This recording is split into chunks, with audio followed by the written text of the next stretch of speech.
Welcome into Conversations with Colby, but this time it's LA edition. We're out here in Beverly Hills, and I'm with my guy, Steven Johnson III. We've been brother's best friend, go way back. So to be here with you is crazy. I'm very proud of you, by the way. I appreciate that. I mean, I kind of want to even ask you a question. Like, Please. What's that like now being a soccer player now? You're in the broadcasting and everything. Yeah. Like, I feel like these are conversations that we had when when I was young. When you're young. Now you actually doing it. So I just want to let you know I'm proud of you. Like, I appreciate how, that. How's that? It's kind of crazy now that I think back on it, because it's like, you're always like a little girl with a plan, and you say you're going to do something, but it's like, are you really going to do it? And I had talked about the podcast stuff, well, the broadcasting too. Yeah. But I talked about the podcast stuff for a long time, and I was just like, oh, that'd be cool. Like, but I never really thought I was going to like actually get stuff going, buy a camera, do all that.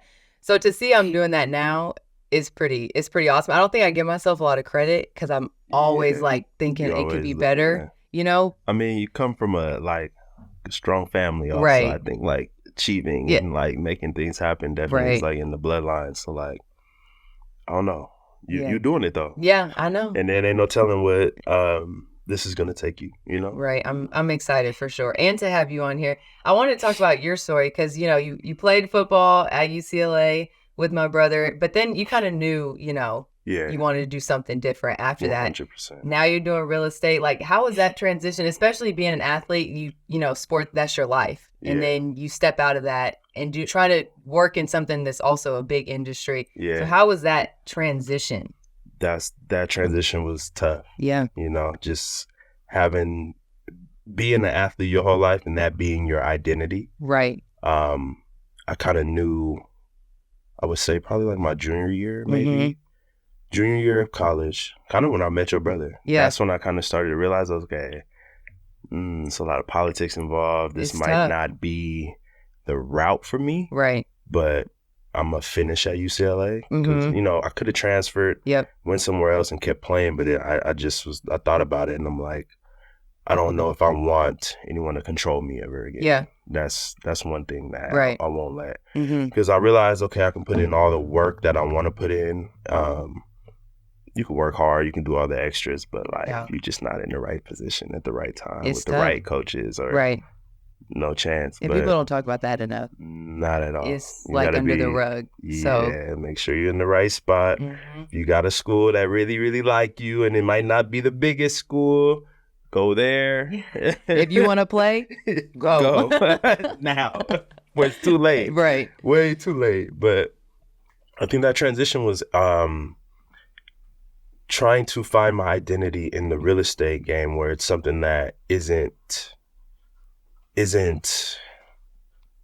I would say normal for a Black family. Yes, but kind of. So I grew up in real estate. So like my father owned a real estate company, mortgage company. My godmother was a banker for like real estate and Citibank. I think it was Citibank, and working the real estate side of everything. So I always grew up around it. I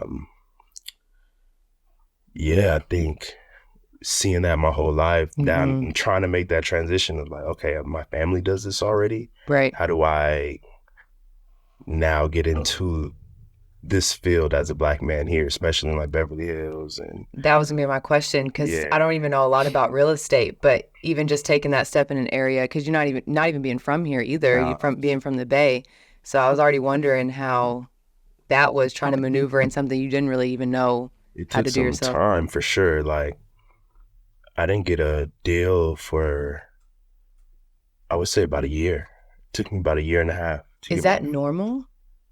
Supposedly they say it's normal. It may take you like a year, it could take you 3 years. Okay. But like, if you want to jump into real estate and start selling houses, like a lot of people think it's like so glamorous. Right. They're just gonna come in and look cute and it's they don't. The people with money who's trying to buy these homes, they don't care how cute you are. Oh no, they just want what they want. Yeah. Get them what they need. Can you get the job done? And I've had some encounterments with a couple clients already where it's like, and I think it's an athletic thing for me. It's like, I want to win. Right. So like each deal, I'm like, I need to win. I need to win. I need to win. So when I get it done, I'm I'm like, okay, cool. Right.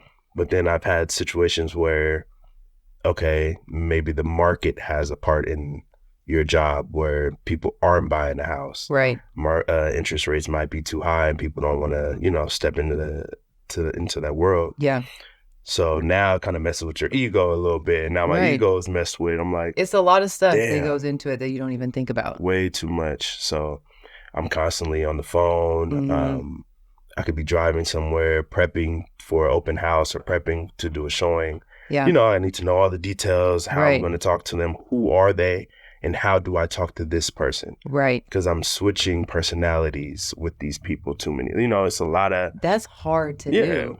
Do you think that gap of the year and a half to sell, is that because with real estate, is it like the relationship that's important? Like they kind of need to know your resume, or is that what do you think that gap is? What causes that? I think it's that. I think it's the resume also. Okay. I didn't really get too many sales and get everything rolling until they seen one person do it. Gotcha. So it's just like a domino effect, starts, a little bit. Yeah, for sure. Like people need to see that, okay, he's trusted. Yeah.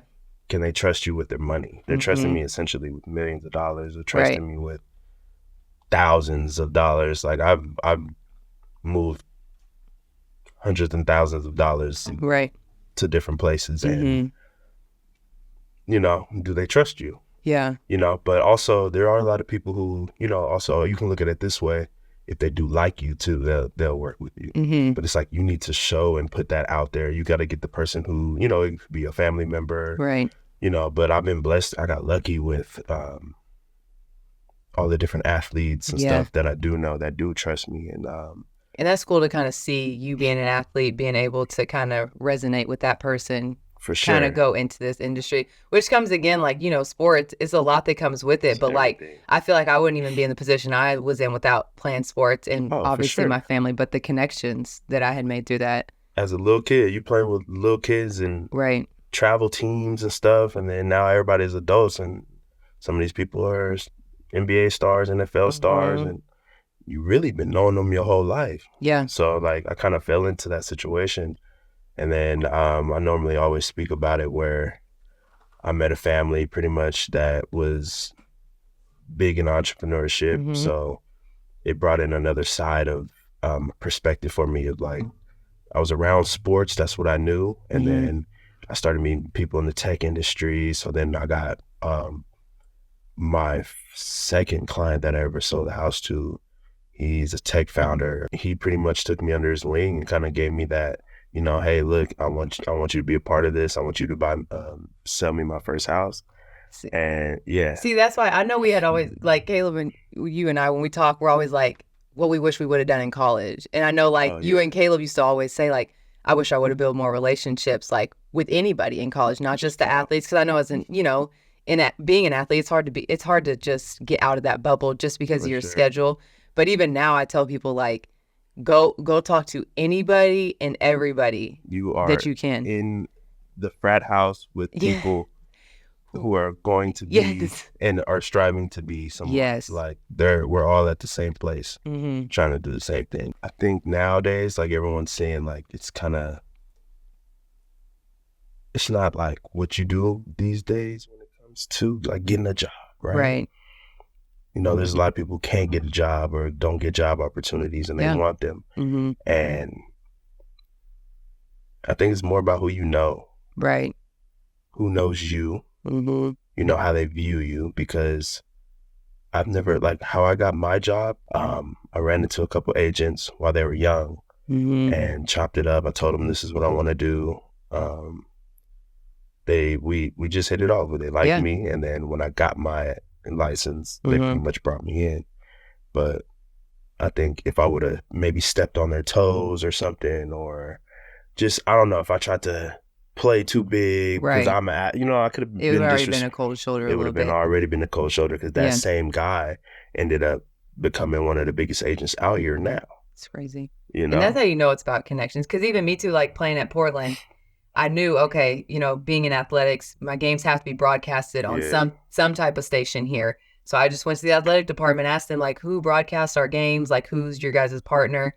They told me a station in downtown Portland, hit them up, that made that connection, and then they hired me. And from there, I mean, and Portland's, you know, a top 25 market, which is crazy. So I don't feel like I would even be in the spot I was in now if it wasn't for just going out and asking about connections. So, you know, I don't know, people always like, I don't want to step on any toes in a good way, but I'm always like, bother them. You better say what you need to say. Yes, do what you got to do because it's going to pay off. So 100%. I think that's cool. Well, you got a little thing on the side. You also are an artist. Well, you know, how did that come about? Because did you do that in college? I used to do it. I've been doing it my whole life. Yeah. So since I've been a kid, I've been drawing. I'll draw all my books. See, I didn't even know that. You know how you get your little journal? Yes. First page, the back page, I'm on it. And I just fill it up with it, like just artistic things. Yeah. And then I think when I was in 3rd grade, I was in class one time and I had a teacher seeing me draw on my page, and she pretty much took me out of the class while I was drawing. So I'm thinking I'm in trouble. I'm like, hell no. Like, my mom, what is gonna mess you up? Man, it's bad. She took me all the way to the art department and took me into art class and left me in the art class. And then ever since then, they switched my classes and everything. And they pretty much taught me how to paint, how to draw, how to do all of that. But I was so into it. Yeah. And I didn't realize it. I just liked it. Right. I liked the colors and stuff like that. And then kind of like the same thing with like clothes and stuff like that. I think I had an eye for graphic tees, just anything artistic with shirts. I would love to buy it all the time. Yeah. So I should have known then, but you know, I was a football player, so like, oh, he's a painter, like, you know what I mean? Like, what is that? Just like putting them together, thinking you're weird. Did you ever think though you would have like your own kind of business? Never. Okay, so that was like never really in the cards until I thought I would have been doing more. I would want to make clothes. I thought I would make shirts and make clothes and stuff like that, which I still can. Right. But, you know, I don't know. But you can only do so many things at once. I mean, you already got 12 things going on. I got dealing with too many people. Right. Literally. So how did you get to the shoes, though? Like, how did that come into play? The shoe part is the craziest part to me because I remember actually I had a pair of Vans, some white Vans, and I was on the flight and I was going to Africa and I had a marker. Yeah. And I was just drawing on it. And I kind of like, but I was just messing around with it, so I didn't even care. Didn't finish the other shoe, left the shoes in Africa, didn't care. I just kind of left them over there. And a year later, the pandemic happened. And I had a pair of Air Force Ones sitting in the, you know, we just all sitting in the house doing the same thing over and over. And I had like 3 markers. I started just painting on the shoe. Just one. And I was like, you know what, whatever. I'm going to just post this on my story. Yeah. Or posted it. Phone blowing up. I already know. Quick. Some girl from like Maryland. See, like that's random. crazy. And I'm like, how the hell did she see my Instagram? Right. That's For weird. you page, of course. Yeah. But it's on my story. Oh. You know what I mean? So somebody must have been. So some people sending, it's just going down the line. I'm like, okay, interesting. And then someone else said they wanted it. And I was like, okay, like, well, at that time, I'm just like, okay, I just need to go buy another shoe. If you can help me get the shoe, I'll do it for you. I don't mind. And they're like, no, I'll pay you for it. You know, so then I had to figure out the systems of like, oh, snap. How much should I be charging for this? Yeah. You know? It's like you don't know, so you don't want to do too much, but then you also don't want to, and I didn't also want to, you know, like, and it was something I was doing for fun, so I didn't want to like, make it a huge 1,000. Yeah, right. But still give me 1,000 if you can. Tell me that if you can. 1,000 if you can. I'll take it. Yeah, like I didn't want to like push the line with it either. So I was just having fun with it. And next thing you know, an NBA player hit me up. He wanted another pair. He wanted 2 pairs. He bought 2 pairs. Oh my gosh, so now I didn't even know that. Nah, so that kind of pushed it even more. And then I had a lot of notable people start buying it. But now I'm like, oh snap, I need to figure out how to like market. Right. How do I? It's like a whole, you got to learn how to run a business. Yeah. What's my name? Right. All of those things. Which you came up with. Well, okay, which is perfect. So at first the name was His Creativity. So I was just like, damn, I don't know what it is, but it's like, it's my creativity. Yeah. His creativity. Like, that's just, it was a bunch of my thoughts. I'm putting it out there. Right. Actually it really doesn't have to do with the name, but like, people probably think it does. So I changed it. I went through a breakup pretty much, right? And I changed the name to Broken LA. Yes. Like, broken in LA. But at the same time, I'm saying Broken LA. You're a poet. Because, you know what I mean? Just because, like, but it had nothing to do with the breakup. But at that time, I was able to, like, stop and see everything for what it kind of is when it comes to, like, being in clubs in LA. Yep. Like, what some girls may be into, or like what guys are into. Like, I'm paying attention, and I'm like, damn, okay, all these guys in the club, they got diamond chains on. Yep. How can you afford that? And I'm asking the same questions. I'm like, want to go knock on doors, like, please help me. Like a real diamond, for real, like a real Cuban big chain. Like the circles be like this big on the, I know. Where y'all getting this money from? Because I'm still searching. I can't please give me the code. But it made me think about it, like, where it's like there's people in the club that they got fake chains on, they got fake jewelry on to kind of show, or I don't know, persuade people in a different way, I guess. That's how it is. That's the world. But sadly. Then, you feel me? But then they going back home to, like, maybe not a lot. Maybe not the best situation, you know? And then there was situations where I realized there are people who have everything, but may not have family or the love and the support. So in a way, to me, it was just like, there's so many broken people out here. Like, there's broken people in the world where it's like we're forgetting who we are as humans, and just being confident in the fact that, like, you Colby and I'm Steven, and like, that's enough. Like, we don't need to impress nobody. We don't need to be trying to flex some chains, like, and what you do all that. What you're doing, right? You're broken. Yeah. And I think through my process of doing the art and giving because sometimes I most of the time, I'm not even gonna lie to you, I'll do the art for free. See, I didn't know that. Like, customization and, like, art. Just one thing is, like, make people happy. Like, feel special. They feel like, and it's really just so simple. Yeah, like, people loved it. Yeah. I was in New York, and I was living in the Hamptons for a minute, and this was still during, like, the pandemic also. Yeah. And I got into a shoe store out there. And mind you, I'm kind of like, I've never been to the Hamptons. Like, I'm a dark-skinned male.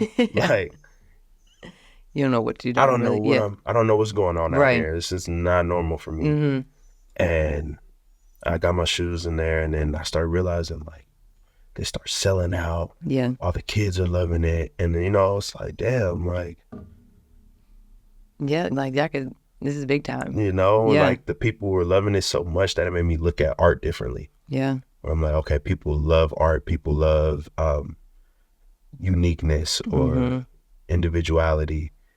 And ever since then, I kind of just been running with it. But I'm building it back up right now. Yeah. I'm about to redirect everything. Uh-oh. So something's coming. A lot of stuff is coming. Oh, I can't wait. Yeah. Because I didn't know this. This is new for me too. I'm trying to redirect everything now, just because now I did all I was going blind. Yeah. Like, I was learning. I didn't know what I was doing. I was just doing it for fun. Right. Now it's like, okay, I know exactly what I need to do. Yeah. I know exactly where it needs to be, and, like, trying to have more fun with it. I don't want it to be too serious. Right. Do you think the name kind of drives you even more? Like, before, it was with His Creativity, was it just kind of more so whatever, now that you kind of changed the name and, like, gave it an identity? Do you think it's kind of meant more a little bit? Yeah, for sure. Yeah. It's kind of, it makes me, I don't know, it makes me a little bit more excited, especially with what I'm about to do with it. Yeah. Well, can you let me know so I can make an announcement myself? Cause... Yeah, I don't know, man. I'm trying to, like, it's just going to be bigger than just the shoes and just art. You know what I mean? I want to do art in so many different ways. Yeah. And kind of start throwing events and hosting stuff like that with the brand and everything, and kind of helping out other artists and helping out other people get their brands up. Okay, so what's the process like? You get a shoe. Air Force One, is that normally what Vans too? I'll get Air Force just Ones. Air Force Ones, to me, it's just a easier canvas. Okay. So like I can kind of play with the whole entire shoe versus, you know, let's have suede on it or, you know. But that process, pretty much I start with the shoe. I'll go buy it. And then my process is interesting because like in my room or wherever I'm painting at, I'll just leave the shoes out, or if I leave the bags out. And I just have to like stare at it for a minute, stare at it every day. Like, so you're coming up with these designs. It's not like someone's hitting you up like, hey, I want blue, purple, green, and it to look this way, that way. Some people will say like, okay, can you put this character on there? Okay. And I'll be like, okay, cool. But I'm going to put the character on there the way that I want to, or like the way. Colors around it are going to be. For sure. Okay. But I do a lot more of them where it's like people are like, just freestyle it. Yeah. And those would be my best ones. I was going to ask if that was fair. Because sometimes I go to the nail shop and I'm like, freestyle. And they're like, I'm not trying to freestyle. I'm like, okay. I think their job is easier with, you know, most of the time they're just probably like coloring. But like, with it's just a canvas. Like, you know, what do I really want to put on there? I think I'm better with like colorways, patterns, lining, thin lining. But I normally just leave all the shoes out, and every day I get up and I go to work, or I'm just staring at it. I'll look at it, and then something will come up. Yeah. And I'm like, damn, okay, that's interesting. But I never go for just that first idea. You let it sit a little bit. I let it sit for a minute, and it's like something else will pop up, and I'm like, damn, okay, how do I twist those two? Yeah. And then I'll just start placing things in places, and then I might sit on it for a while and just let it go. But then sometimes I do have moments where I see a shoe, and then I'm like, oh, I already know what I'm about to do. See, that's crazy. Yeah. Just as like based on situation, shoe by shoe, it might be a process, or it might be like, I already know. Yeah, I can watch a TV show. In a design or something might pop up through that. Say if I'm working, I'll have a TV on, I'll turn some music on, and my laptop. Yeah. Watch YouTube. Some of my friends are like, bro, like, how do you even... How's your mind? Stick to one thing, you got 5 things going on in front of you. And it's just like, I need to keep seeing like different things or hearing music, because the song might give me an idea. I'm like, oh damn, that would be dope. And then, I just need to see visual things. I don't know. See, that's just crazy. Because like I can't, my mind, like I can't even imagine it going into those places. Like that's how you know like people just have certain gifts, because it's like, I just must have a blockage, because like I'm thinking I'm watching the TV and I'm gonna see like SpongeBob and I'm gonna have a big old yellow blob in the middle. Like it's just kind of crazy. Like it's perfect example. Like you said, SpongeBob. When I was thinking about the, like in the backgrounds where they have the little flowers in the sky. Yes. Like, that just popped in my mind when you said that. Like not the characters, not any of that. The stuff in the back. So I would take that design of the flowers in the sky or something like that. Right. Change it, turn it into like a different colorway or like patterns on the Nike swoosh or something like that. And then I just keep going. But to someone else, it's like, oh, that's a dope design. What is that? Yeah. Like, no, that's just the... See, I wouldn't. Yeah, that's just the flowers from the SpongeBob thing. That is crazy. Are you using actual paint, or is it like the markers? I do both. So I'll use a Posca pen, and then I'll do acrylic paint. So even with both, like you'll use one for only a certain shoe, or will you use like the paint and the marker for one? Both. Okay. Sometimes if it's super simple, like I've had people who they just like me to like drip the paint off the Nike side. Yeah. I could do that with the pen. And I just leave it like that. But if I want to get real creative, sometimes I have to use the pen and then mix it up, the acrylic paint. And you gotta have a steady hand. I couldn't even imagine. If I mess up, and that's my thing, like being a perfectionist, like if I mess up one single thing, like can you erase? It's a wrap. No, but I think that's where people mess up though. Like that's the fun part about it. Yeah. The amount of people who don't even know I messed up their shoe. Oh yeah, you would have no idea. They don't have a clue.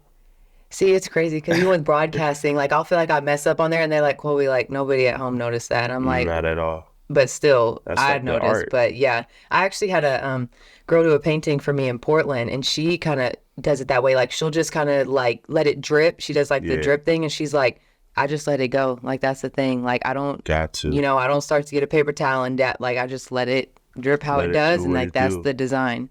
Every time I feel like my best shoes have been like from messing up.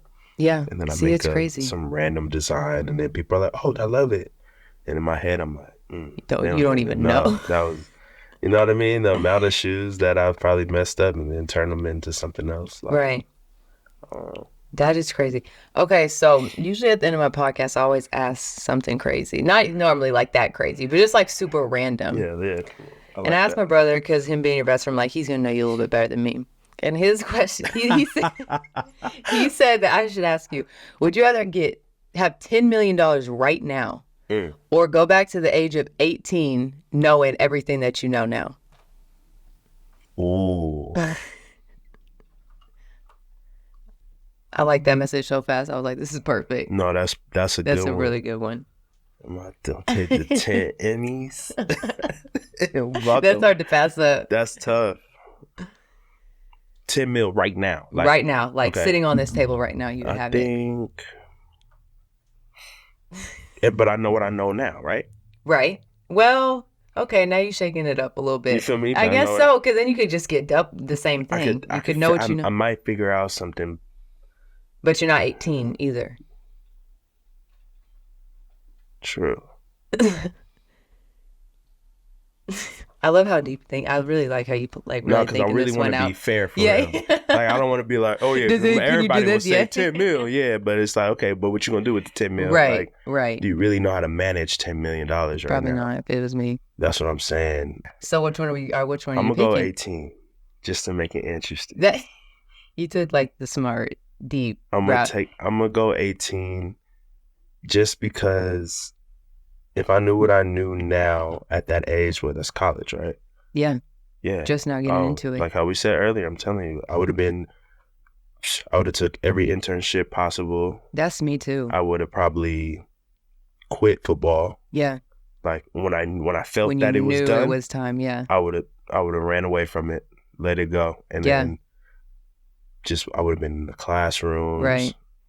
Even for us too, because like being athletes, like that was our life, but we both don't do it anymore. But it's like you're so tunnel focused on that, and it's like now I don't even think about soccer like that. Like it's crazy how much time and energy I put into that, where now I'm like I don't even do that anymore. And there's so many things I could have took from college that now I do in my everyday life. So it's just crazy to think about that. It's crazy. I think I miss like the competitiveness, that part, but like actually thinking like putting in shin guards and like kicking a ball and like running 7 miles a game, it's like I'm good. Yeah. I'm really good. I like to go on my hot girl walks, on my workout, walk on the treadmill. I don't want to be like running myself to death. So I respect that. I think I miss the camaraderie. That's me too. And the competitive. I can't find that. Right. Like I don't know if you compete in real estate. You're competing. Yeah. But like it's not the same. Like I can't really just bully this person if I decide. And then y'all cool like 5 minutes later. Like it's not like that. This is it's different now. It's like life. Right. People got bills to pay and stuff. Like